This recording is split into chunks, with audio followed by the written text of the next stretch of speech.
This is a second conversation continuing the one we had on court like 2-3 weeks ago, and where we said that we were going to offer mental coaching for our players in the academy. So this conversation, I'm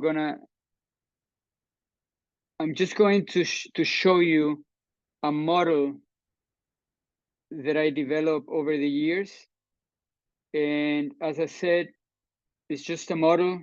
We should never confuse the map with the territory. I've picked different ideas from cross disciplines, from philosophy, psychology, from sports, obviously, and try to create my own way of looking at the mental aspect and the sport itself. So, and as a model, they are dynamic. They keep always changing, evolving, growing. So yeah, I'm gonna tell you the first part is that I developed this in 3 parts. I think coaching goes in 3 parts, and the first and most important part is the self, is who we are, or who we are being as we play the game. That's the center of the equation. So I just step out a little bit from the model: technical, tactical, physical, mental, and I separate that in the person who plays the game, then the game itself, and then the results that we create. So those are the 3 aspects that I consider when I coach. So as I said, always starting with the self. Now, I have a few beliefs that I want to share. And first of all is that I believe that change is possible. We can change. It takes work, but we can change. And I know that because I had to go through a changing process when I was a tennis player, obviously with the help of a mental coach, but I had a massive transformation, an internal massive transformation. And that made me really understand that if we put the work, we can change. And there are tons of benefit when you put the work in this area. The second idea is that we are responsible for our experience. As tennis players, we are daily confronted with that, with the fact that some days we don't feel the ball, the next day is windy, the other day is the opponent, and we tend to center our attention on what's going on outside. And very often the external factors are not controllable for us.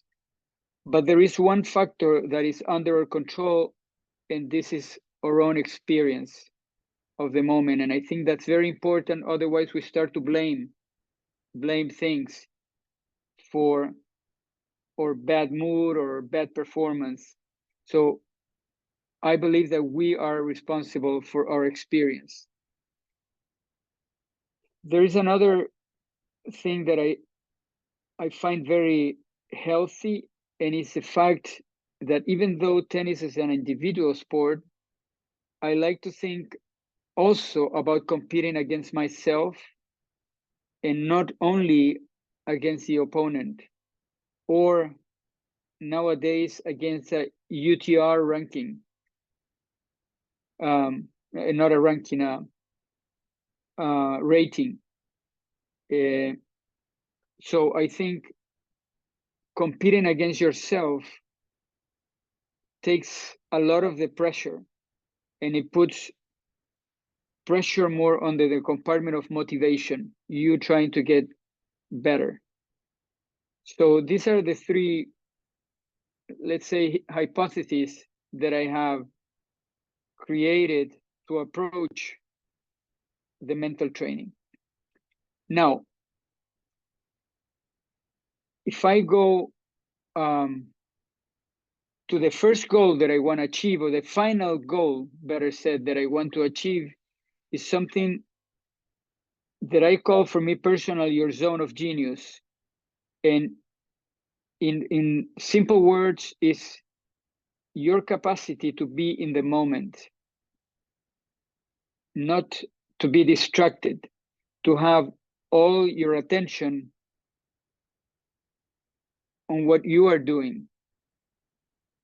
So this is what I call the zone of genius. And there is a scientific research that I found out after I had experiences with this. So when I read this, it made a lot of sense, with a few personal variations that I'm going to touch this subject at the end, okay? Because this is maybe a key element. So that is a final target, and it takes work to get there. It's not that a person can say, okay, I'm going to go in flow now, and I'm going to feel like I'm in flow. That doesn't work like that. We need practice in certain areas. As I said, I'm going to talk about that at the end. I'm going to give a little bit more information on that aspect. So let's touch the first aspect of the system, which is the self, which I call the master, or self-mastery. The three elements that for me are crucial in this mastery is self-knowledge, your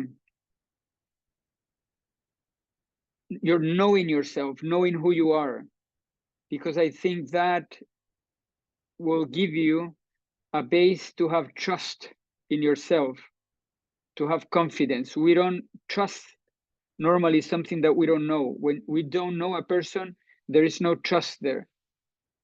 So for us to develop trust, we have to get to know that person, and the same happens to us. I think good tennis players have a very good understanding of who they are. And in knowing yourself, I developed 7 disciplines that for me are crucial. You can have way more disciplines, and I do not disagree on any of them. I just, for the sake of prioritizing, I put 7 disciplines.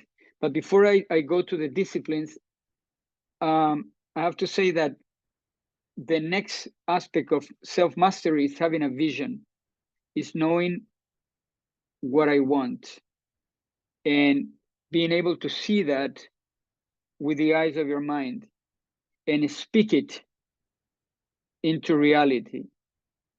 If we observe ourselves, very often the kind of language we use is either descriptive, something that already happened, or sometimes it's negative, something that we did that we don't like, or something that we do not want to have happen. And I think we can use language in a much better way, in a more productive way.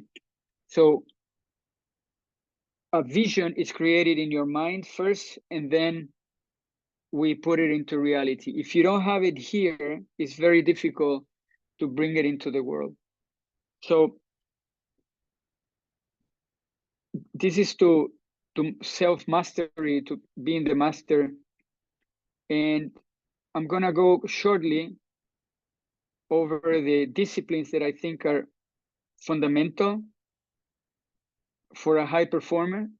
And I'm just gonna go on top because this one conversation here is not supposed to go deep. I just wanted to show you more or less a script of the concept. And I don't know if you see that, but I have no script. I'm just talking out of my head the way I think coaching works coaching is not a linear process. It's a process that arises out of the needs and the moment. So my first discipline is energy. Is how do we take care of our energy? And that start with sleep, eat, motivation, etc. Everything that creates energy. And to perform at our best, we need energy. No energy, no performance. That's why I think training, the loads have to be well managed, especially at the beginning, and well understood. I think players need to understand intensity and it's something that is super relevant the better you get, and it's an experience. Sometimes I have students that I tell them be a little bit more intense, and they have no feeling for what that really is. So the second discipline is learning. I'm a lover of wisdom. I love to learn. I've been learning since I was a young tennis player, and probably a short story. My sister is a journalist, so she's the kind of person that knows a lot about everything.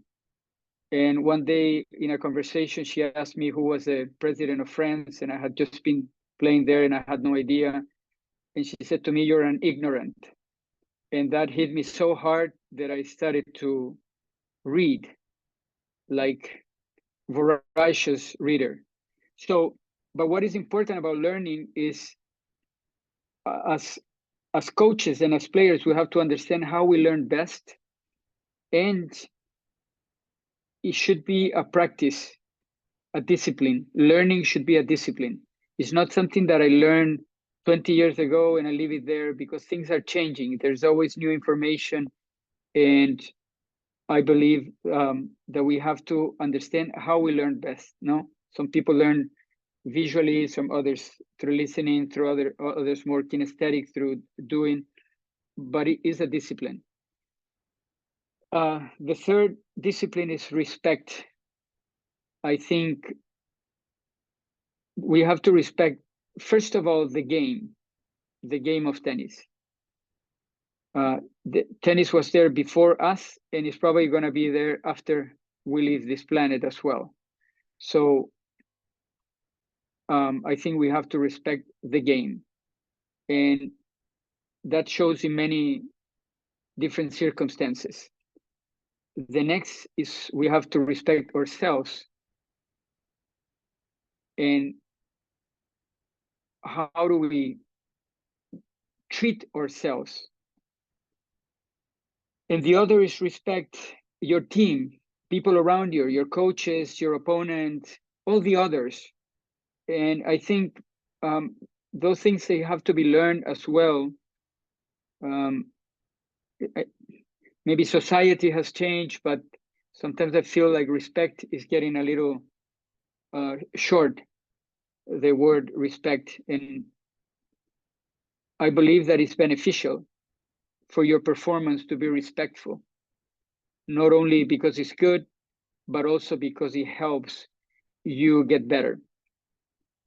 The fourth discipline is focus. It's the ability to put your focus where you want, be in yourself or in a tactic or in the environment. And that is also a practice. Some people come into this sport with a better capacity to focus. Some others, they have to learn. And I also think that tennis is a great focus teacher. When you spend time hitting that ball that is coming quick and bouncing on your side, your focus start to get better as well. Now, I like to have these things be intentional, not just because they happen. The fifth discipline is how to create habits. We, as high performers, we need to create good habits. And habits are just a repetition of what we do. And if we don't pay attention, it's very easy to create bad habits. And habits, they have to come to a place where they become more automatic, and it doesn't cost energy to do the things we do. Another very important discipline is to have emotional control. I haven't met many great tennis players without emotional control. Maybe the one that stood out in the past was John McEnroe. Sometimes he could throw a tantrum, and a few seconds later, he was okay to continue to play.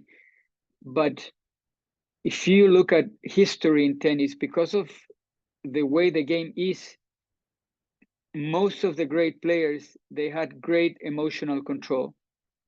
They could be courageous when needed. They could keep their cool when situations got difficult.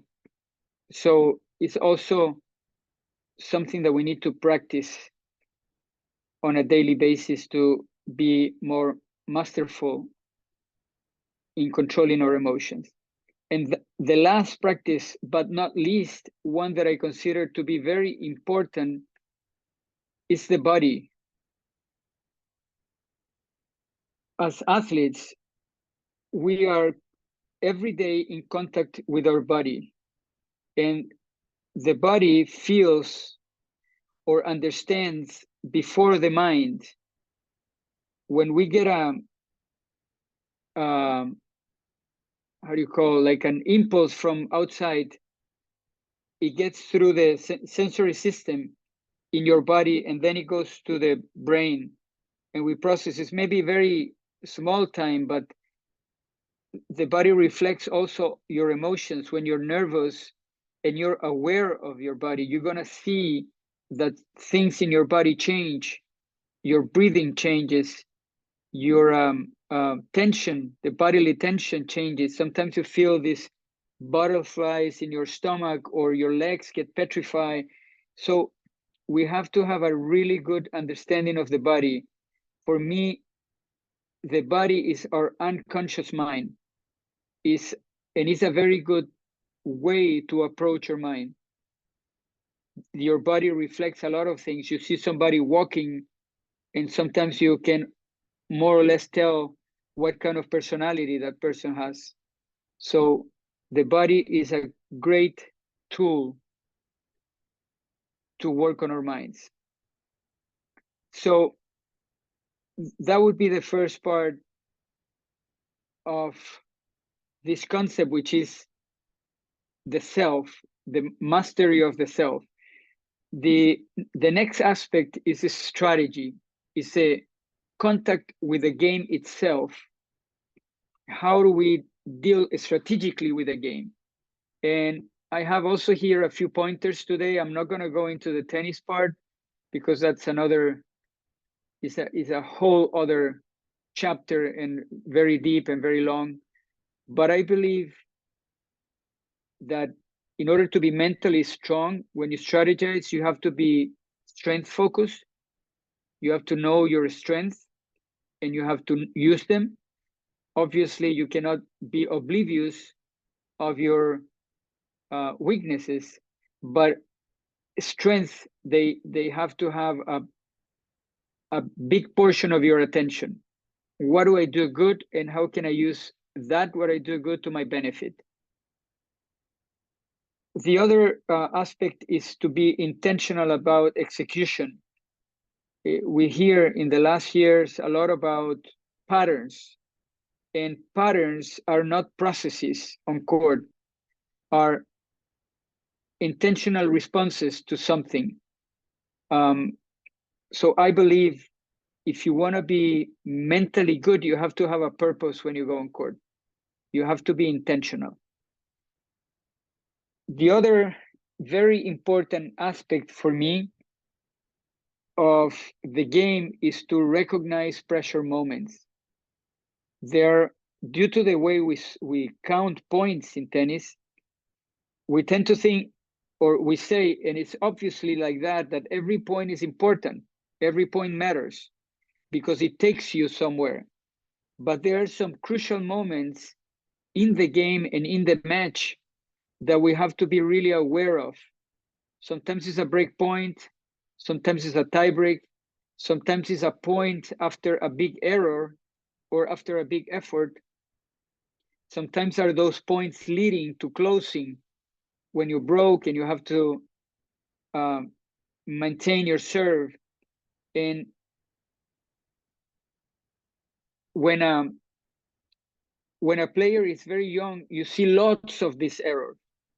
So sometimes it's difficult to spot because you see so many errors.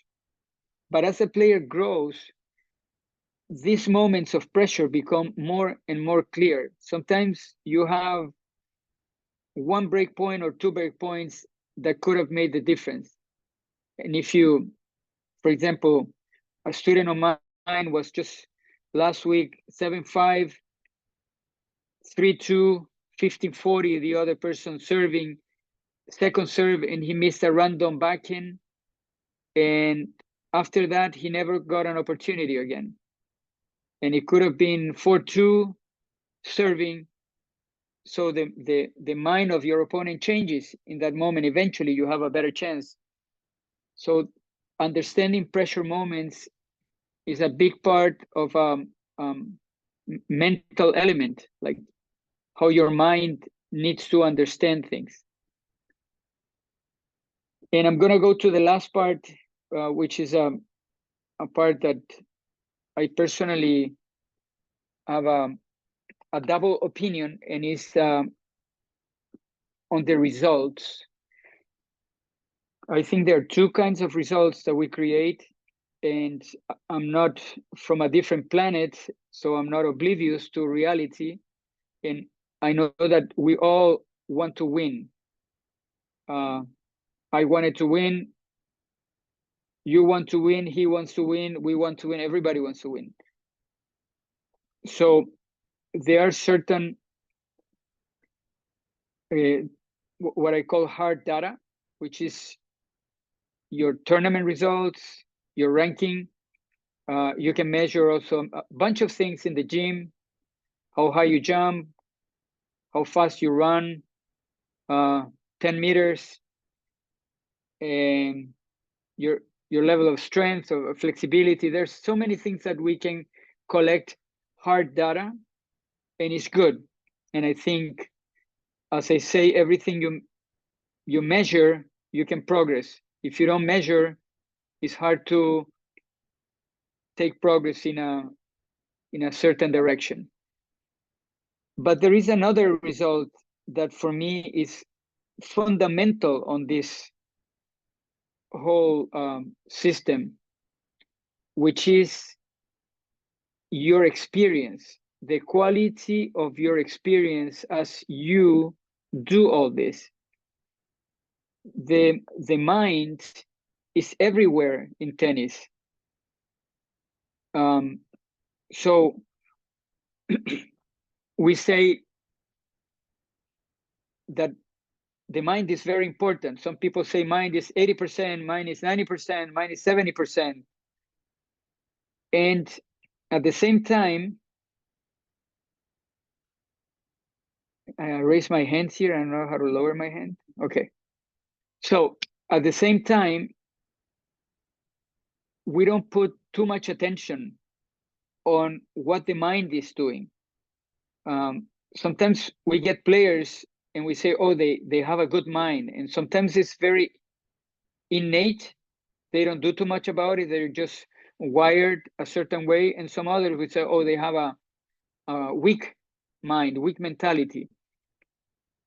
But I think we have to understand that the mind is everywhere. Even in the development of a technical aspect of your game, your mind is playing a big role, because it has to lead how you move your body, how you put your attention, or deal with other things that I've experienced millions of times. Fear of change. No, I know I don't do this too well, and somebody tells me, oh, it's possible to get it better, but you need to adjust this. And then when I start the process, and if it doesn't work immediately, I back up. I say, oh, this is not working. And we get scared of the change. And that makes the whole experience different. I think that for us to improve in this game, we have to always monitor how is our experience. Are we having a hard time dealing with tennis? Is this becoming difficult to practice, difficult to compete? And if so, I believe that is the first and most important aspect to deal with. Your experience of the game has to be a good one. So I said I wanted to touch, let me look for this document that I wrote a few ideas here. A little bit of the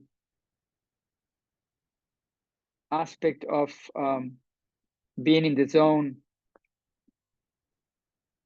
which I think is super relevant for us, and as an ultimate goal is to get there. So give me.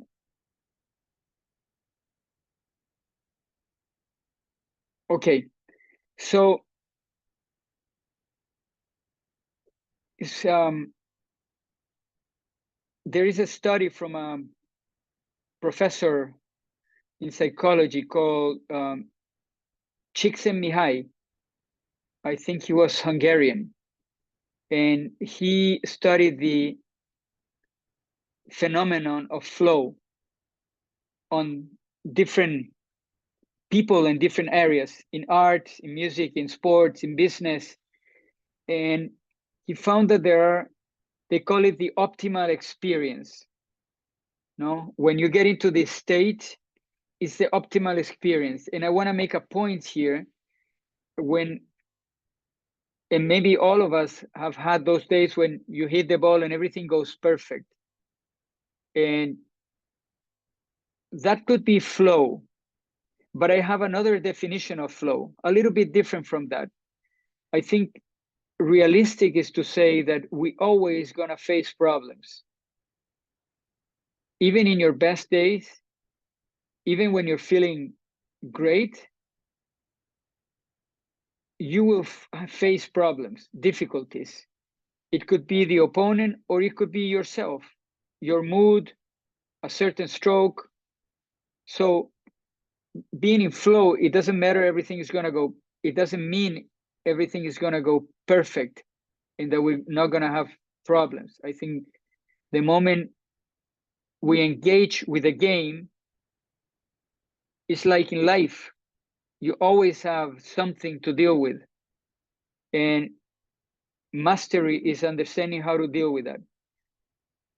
So in flow, I think they discovered 9 aspects that are crucial to create flow. And I'm gonna name them one by one. One is that we need to have clear goals. So when you play tennis, clear goals. When you play 1 point, a clear goal.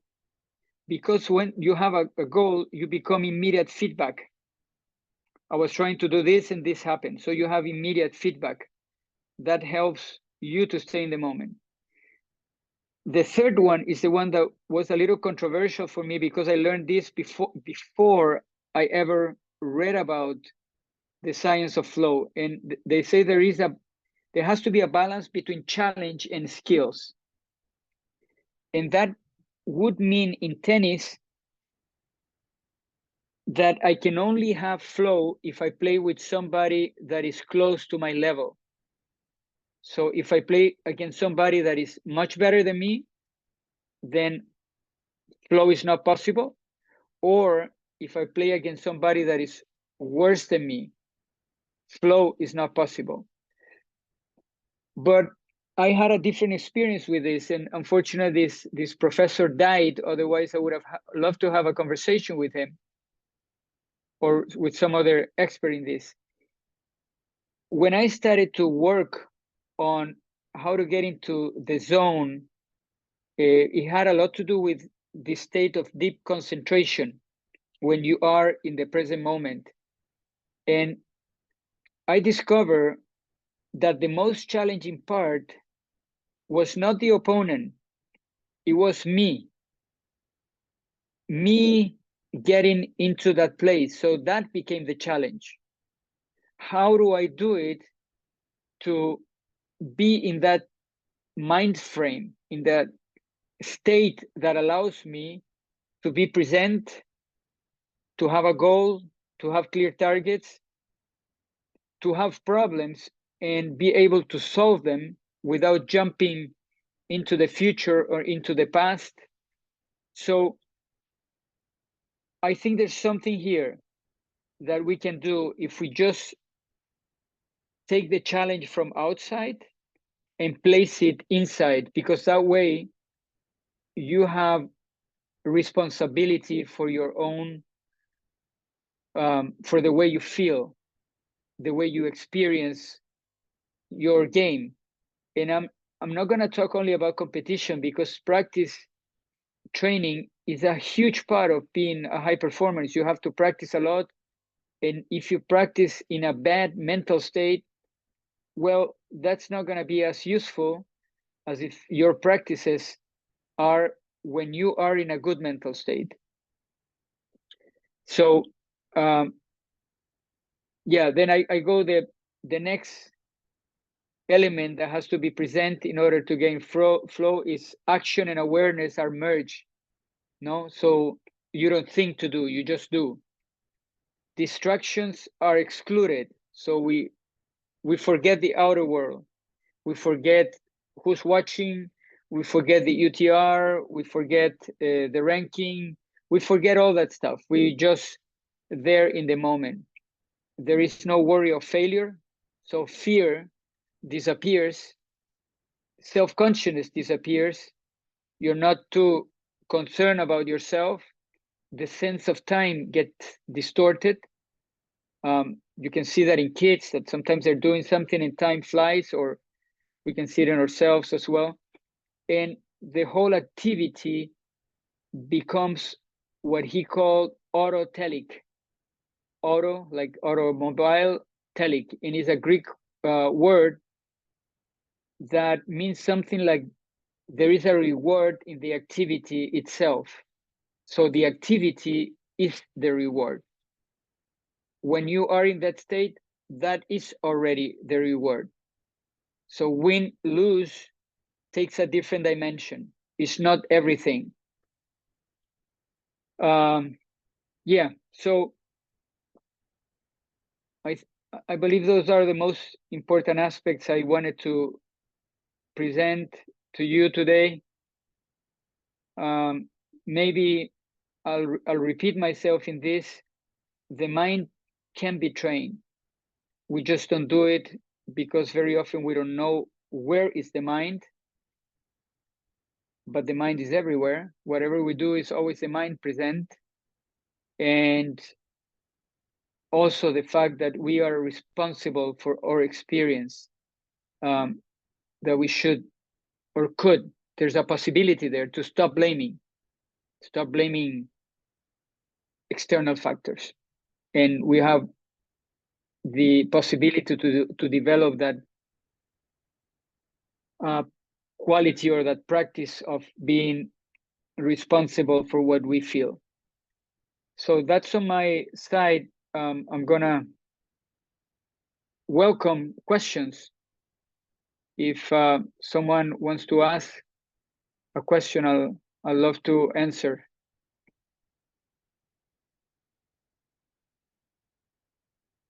Let me see if I can. Okay, it's I think you can unmute yourself and ask if you want.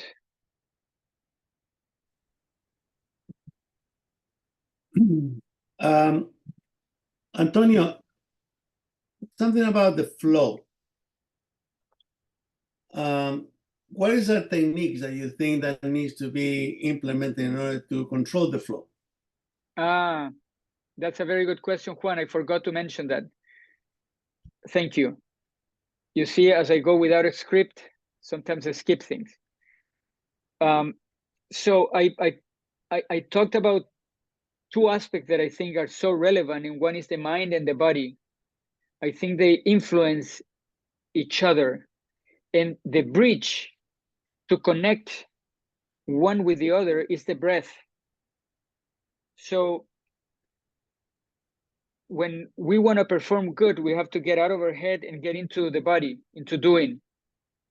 And in my experience, the best way to get into flow is to develop rituals. And so what should a ritual contain? A ritual should contain maybe a visual aspect, what I want to see producing myself, then a language, how do I speak, the next point, and bodily gesture activation, so I can manage my tension, my level of intensity, and obviously the breath, because the breath controls, or better say, the breath is a mirror of your emotions. When we are too nervous, our heartbeat goes immediately a lot higher. I was just watching a match the other day, just sitting outside, and my normal heart rate is around 55. I think during the day I was at 108 sitting, just because I was watching a tiebreaker. And that so the image, the language, the body, the breath, creating rituals around that. Now I see a lot of kids doing the thing with the towel. No, they go to the towel. No, they hear or they see the pros, go to the towel, which is fine, but there is a difference between a routine and a ritual. A routine is process oriented, and a ritual is purpose oriented. So you give meaning to what you're doing, and there is a small big difference. So if you go to your towel just because, and you're thinking about whatever, it's not going to help a lot. So I've had kids that they say, okay, I do that, and it's not working anymore because they didn't touch aspects of the self, the purpose that was so important. Also, Juan, I'm sorry, I just got another idea that I forgot to mention. I think in development of high performance, we have two, I think, axes are the name. One is the horizontal, and there is where we put all the tools we have, back and forehand, fitness, strategy. And there is another axis that goes up, the vertical, and in the vertical axis is the growth of the self, is how we raise our consciousness.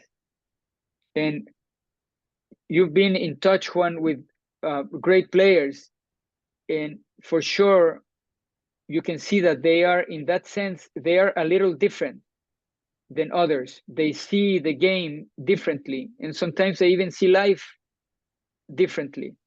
When you hear Djokovic or Federer or Rafa, you can see a different mind, an older mind, a higher state of awareness. So to create rituals, I think we have to increase this, and maybe the tools help you to wake up and grow up.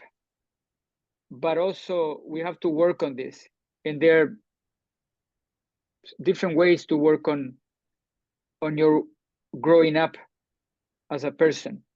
I don't know if I answer the question. Yeah, you did. However, I believe that what's going to help for a player to be on the flow to be in the zone that you're talking about is the preparation. You need to be able to trust your game. You need to be able to believe that you can put the ball wherever you want it, even if it doesn't go there. But you got to believe that the ball's going to go there. You got to believe that you can go the distance because you're better prepared than anybody. But also there is a technique with the eyes. And I think a lot of time this has been a little misinterpreted with tennis. And I learned this in a racing school, car racing school, because the one thing they teach you in racing, and never forget this, it was that when you go in a straight line, but you're going to have to turn to the right, you have to turn to the right, you're already looking at the turn while you're still in a straight line. So you're ahead of what's going to happen. So after I heard this, I say, how do we implement this to tennis? And the one thing that I realized is that the body is going to go where your eyes go. You know, I mean, the same happened in polo. I got the experience playing polo. And if you look to the side, the horse reacts to that. Somehow your eyes transmit the communication to your whole body, and the horse reacts to that. So we've been taught in tennis to watch the ball. If you hit a bad ball, the first thing coming out of the coach is watch the ball. A lot of time, what happens is that the more we're watching the ball, the worse we hit. And I realized, you know, using all this information I have from polo, from racing, that you actually, when you get to a point in which you committed to the shot, which is when you go to the planting. When you plant, you pass the point of no return. You're striking the ball. Your brain already did the calculation of spin, speed, and whatever the opponent gives you. Your mind already had that. At that moment, your eyes need to come into what is called the point of contact, or contact point, or striking point, whatever you want to call it, which is an area in front of you, which is about arm length from your body. And Roger Federer was the most clear player that did this, very, very, very, to the point, exaggerated, because not only that you need to bring your eyes to the point of contact, but you need to keep them there until the ball is gone. Because two things happen. We tend to strike the ball, and when we plan, we try to look for the ball to strike it. It's too late. The ball is already past half a foot. Your timing is off. The other thing that's very common is that as we begin the swing, we look at the target. The moment we look at the target, the body reacts differently, react to your eyes, and once again, you're going to be off timing. So if you look at Roger Federer, when he hit the ball, he will turn and look at the point of contact, and his head will stay there until the ball is gone, and then he'll look away. So I think that's a technique that actually can be developed. If you are not feeling the ball and you focus into that aspect, into that technique, chances are you're going to start hitting the ball better and you're back in the match. So I think there is a technique that can be learned that has to do with the eyes, with the understanding of how your eyes and your body works. But none of this can happen if you don't trust your game. So it comes down to the effort that you put and how much you invest in your training. Yeah, it's a great point. I think that I would say when you focus your eyes on something, you have what they call a focal point, and that's always good for concentration. No? When people meditate, they find a focal point. No? It could be your breath, it could be a part of your body or an image. So I believe that is a great idea to have something to focus on. And your eyes in tennis play a huge role. I think there's so many aspects of the game that we still don't know 100% how they work. I remember I had a student, an older lady, in Germany that always said hitting the tennis ball is a miracle. Because the moment you hit the ball is so small in time, it's not a second. It's less than a second that you get there and make contact with the ball.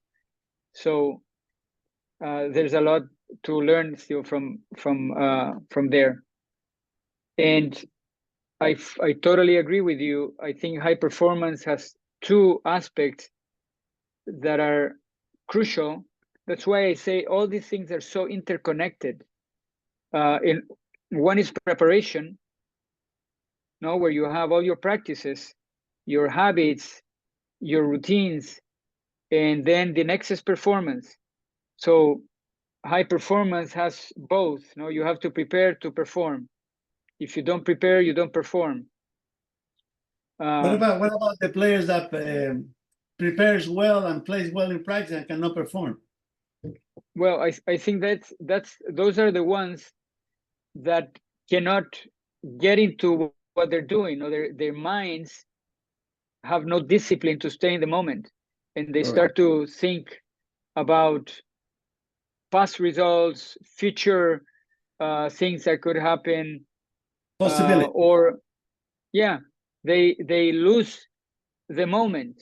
And we just saw that a tennis ball is striked in a very tiny moment. So if you're not there, tennis gets so fast, and you cannot think too much when you play tennis. You have to be there, really there, and play out of your body more than out of your conscious mind. So, and that's the part that I think that with discipline we can get better. But not only discipline, you need understanding also. Well, the conscious part, I think, is connected to the execution, because when you execute and when you play in a match, you cannot be thinking technique. It's like when the guys are racing the Formula One cars and they're going 200 miles an hour, they're not thinking about how they're going to drive the car. They just focusing on the turn. They're already trained. They know how to drive it. The guy that's in top of the horse playing polo is not thinking about what the horse needs to do, how they need to move the horse. They just know how to do it, and it becomes an automatic. So the focusing is on the execution of the task, which is where am I going to put the ball? What is going to be my play? And I believe that once you get into that mindset, is when you get that flow that you talk about, that gliding on the court. Because if you look at the guys when they're playing a high intensity level. You see Sinner and Alcaraz just hitting the ball corner to corner, and they're gliding. They look like there's no time to think. It's just happening. It was all thought already in practices year after year. So I realized teaching these years, and there are like 4 levels to get there. At the beginning, players think that tennis is all about the hands. I call it the aesthetic beauty, only the hands. Then at some point they realize, in order to hit the ball well, my legs play a role also. So their focus add one more piece. It's not that the hands become irrelevant, but it's hands plus legs. Then they come to a point where they say, hands, legs, and strategy. There is a strategy to the game. And I think there's even a higher level, and it's when you get to the point that even strategy becomes second nature. When we see these amazing points, where you say, wow, how did it do that, in that moment? That's when it comes the magic word of anticipation. Yeah. So and you see these great players, they go to that place also. If they, for example, the other day when Alcaraz was playing the finals, it was a moment in the third set after he lost that 40 love, and he was serving 5-6, 30 all, and he serves and hits a drop shot. I mean, if you think about that, I get chills. No, he hit a drop shot winner. On that moment, if that drop shot goes wrong, or if he thinks too much and gets a little nervous, the set is gone maybe. And I think in those moments, strategy just becomes second nature. They see the opportunity and they handle. There's not a long path between idea and execution. It's very short wired. It becomes more like an instinct. You will say it's an instinct. Yeah, maybe, or intuition. I don't know the right word. However, he has to have practiced that drop shot millions of times. No, like you were saying, no preparation. He's not gonna make that drop shot. I mean, some other player could do that, try the same and hit his own foot with the ball. So, yeah. So, anybody has any other question that I could address? Come on, Cam. How would you know like what to prioritize with your mental training and like how to get started with it? So when you do this, coaching is not a profession yet, and so far, no, it's an industry. So one of the things you start to get better at is at listening. So when you listen to somebody, you can identify better what's going on. And sometimes with what they say or with what they don't say, the things that are out of their awareness. And we all, as human beings, have blind spots, things that we don't see from ourselves and other people see. But I believe that for me, what has changed over the year is the quality of my listening. I think I listen better when I'm paying attention. I listen better. I can identify things that maybe before just pass by. Yeah, so I don't know if that answered your question, because every case is different. Every individual is different. So once you see something, then you explore it, you ask questions. And maybe it's that road, maybe it's a different road, maybe something comes up. Very often, the problem is not the problem. The problem that they tell you is not the problem. There's another layer below that problem. So it has a lot to do with listening. And so now I'm doing all the talking, but when I coach, normally I do most of the listening. I ask more questions, and that way you can identify how and where to work on a person. Cam, a question for you. What is your pattern of listening?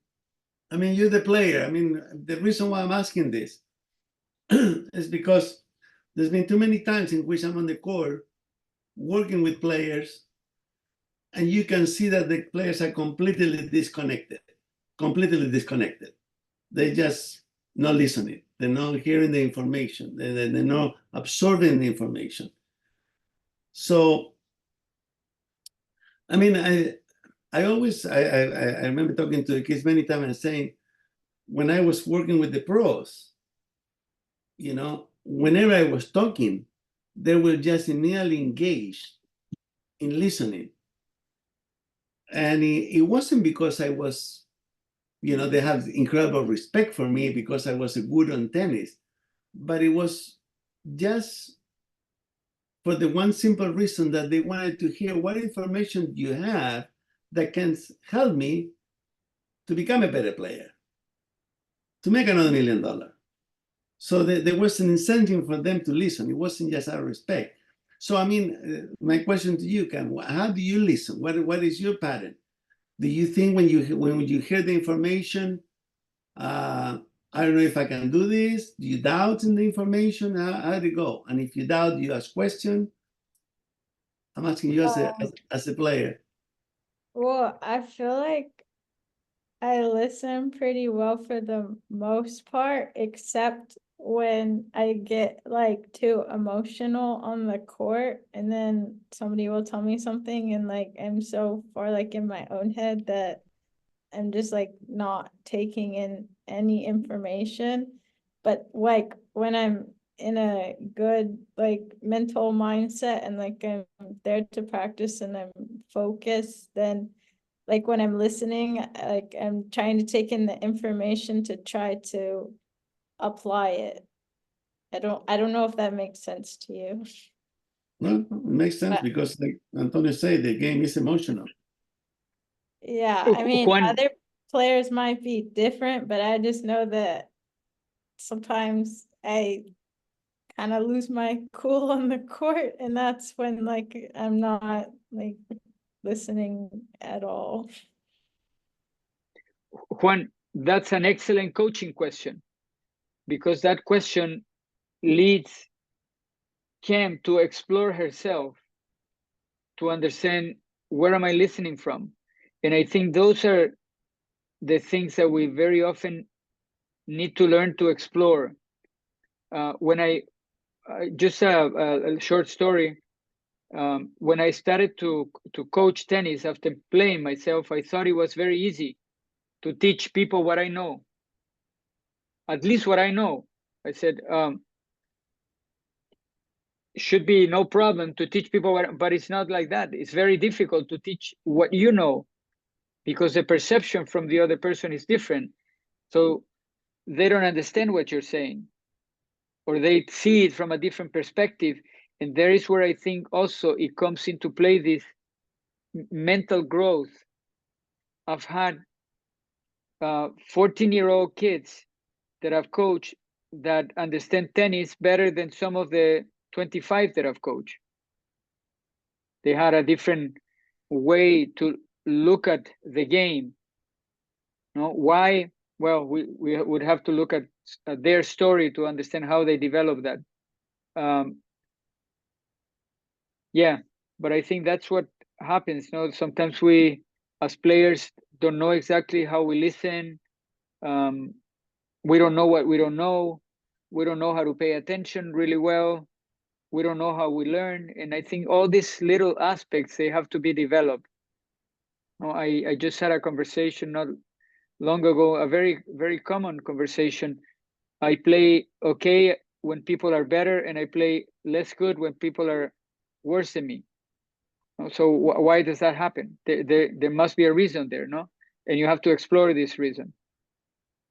Could it be lack of self-confidence, lack of focus, lack of a certain game, you know, that I do not know how to attack too well, and how to close and how to finish, etc., etc. And those are the things you have to you have to explore and see where you find the opportunity. But there is possibility always. Yeah. All right, I see people disconnecting slowly. I don't want to keep you here forever. So Where's Farsha?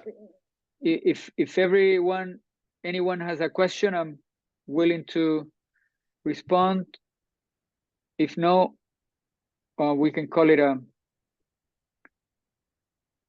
day. No, I got another question. Yeah, and I have another question here. Can you discuss the class structure and how it goes? Yes. Okay. The way we're gonna approach this course that we're offering, there are gonna be 10 online sessions like this one, but we're gonna address every aspect that I mentioned one by one. Also, this course has a digital platform. It's an online course that you can do together with a live session. That's I would say that's the optimum, that you listen and that you do.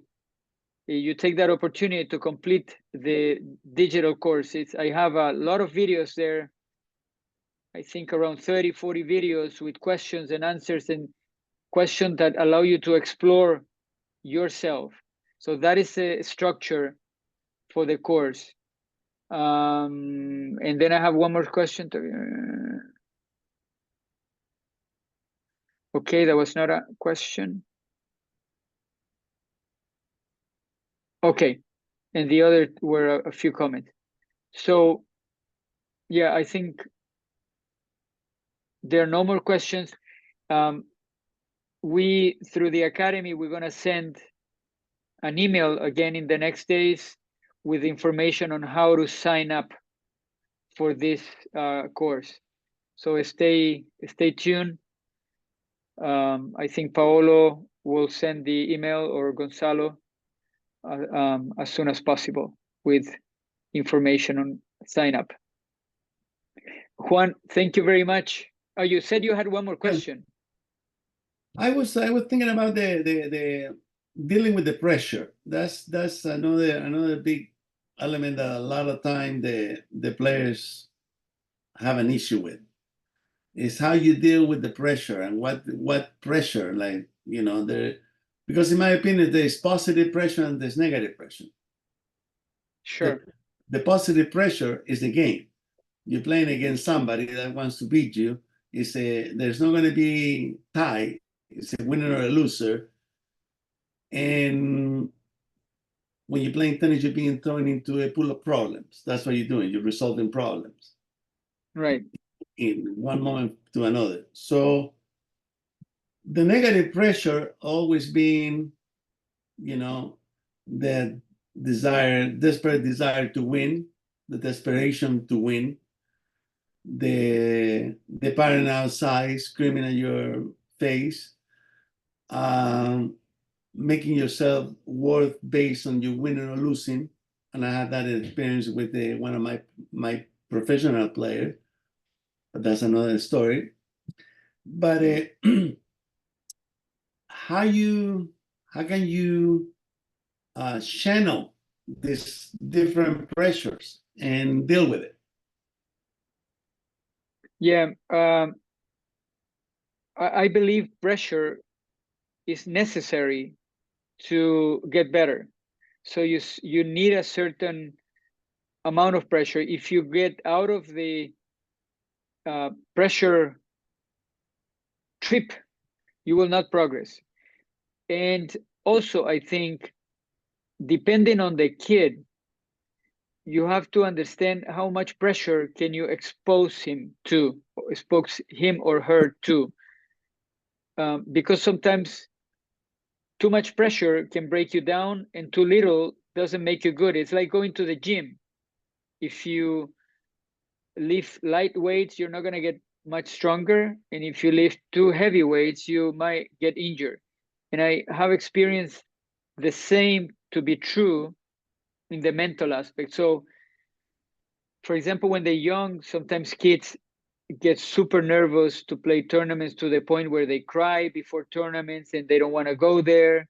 So I think in that part, you have to go slow with competition.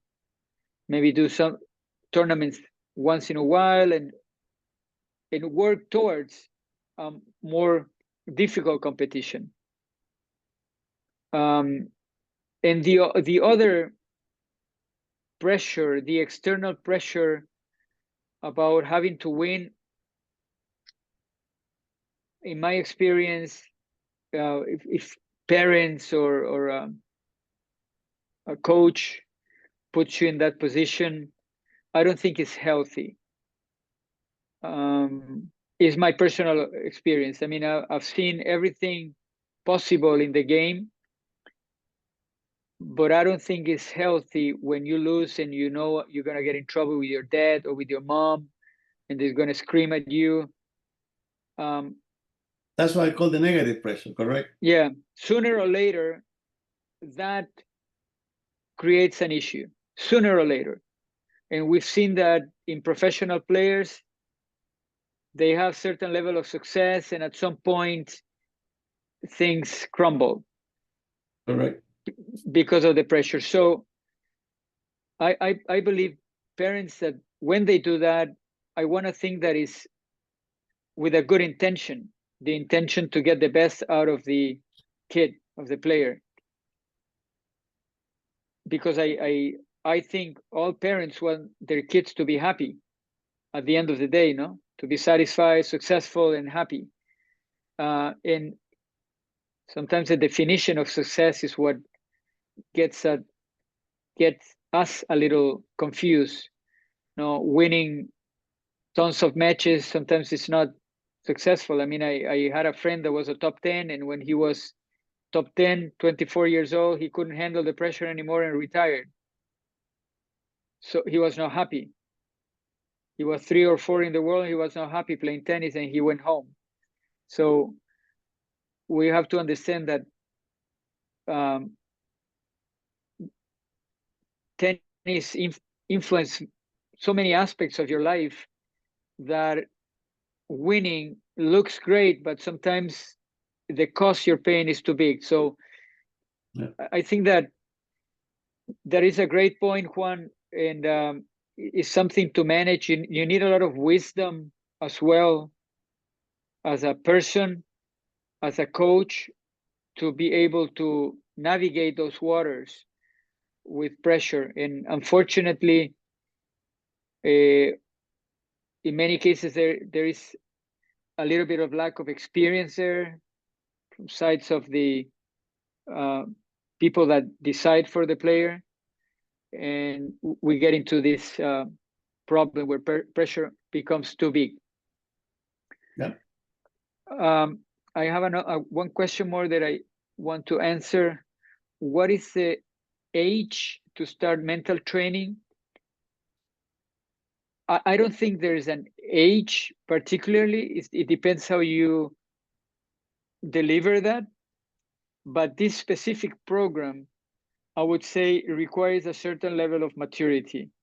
10-year-old is going to be too young, most probably, unless the mother or father or coach is around and they can deliver the information in a way that is digestible for the player. But you need certain level of maturity. I haven't developed this course for little kids yet. It would be a great project, but I still have to find out ways to make it attractive for them, because they cannot focus. We've been here 1 hour, they cannot focus for an hour, that's for sure. So you have to find other ways. And I think the best ways is to do it on court through games, creating certain ideas that are repeated to them. And I think that's the best way to do it. All right. All right. Like Farshan is doing it. So I was just gonna jump in. I think with the kids doing the like drip mental coaching, so just consistent, relentless every day, just giving them key concepts you can get, flexible ones, and then eventually it layers on the way we've approached it. yes, But yeah, I am... the parents have a go ahead. That's right. I mean, so talking to the parents is a way to kind of track that training, because if the message is repeated at home, I mean, we're gonna have no problems. Right. And yeah, I believe with kids, as you say, you have to plant important ideas at a young age. I think that's why it's no wonder that in professional sports, so many successful athletes come from families that were successful athletes. So they start very early, For sure. understanding the right ideas. And when you don't come from this environment, you come from with ideas that are not necessarily the right ones.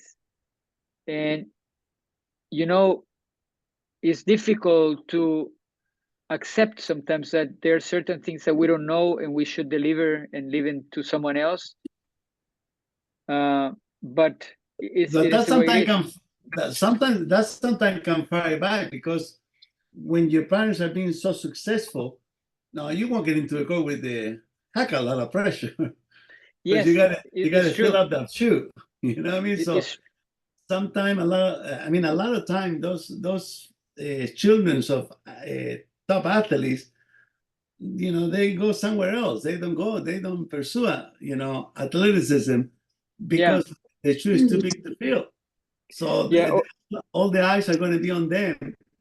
Is he as good Yeah. like his dad or as his mom? So it can or kind they of- pursue another discipline, no? They Correct. go to a different discipline. Correct. They play golf, they play whatever else. Correct. But I feel, Corda is a good example. The Corda's girl, yeah, they're top golfers. So is Yeah, and- Ivana. I had a conversation with him about his son when his son was like 12, 13 years old, and he was very laid back in his position. And I mean, he knew about tennis a lot, Right. but he knew so much about tennis that he understood that the best thing he can do is to stay back, Back. Exactly. stay back That's what- and just That's- run the thing from behind, not being the main person. The boy had a coach and he was behind, just in a different role, no, more of a father than as a coach. That's why probably he succeed. I think so, yeah. I Yeah. think so. All right. All right. People, thank you so much for being here with me today. And I hope it was useful, that you got some ideas that could be useful and that we can continue to explore. And as I said, the Academy will send an email with more information on how to move forward. All right. Okay. Thank you Thank you so much. Thank you, Tonio. Thank you, everyone. Thank you, Juan. Thank you, Tonio. Farsha. Thank you, Cam. Yeah. Thank you, everyone. Take care, guys. Bye-bye. Bye-bye. Take care.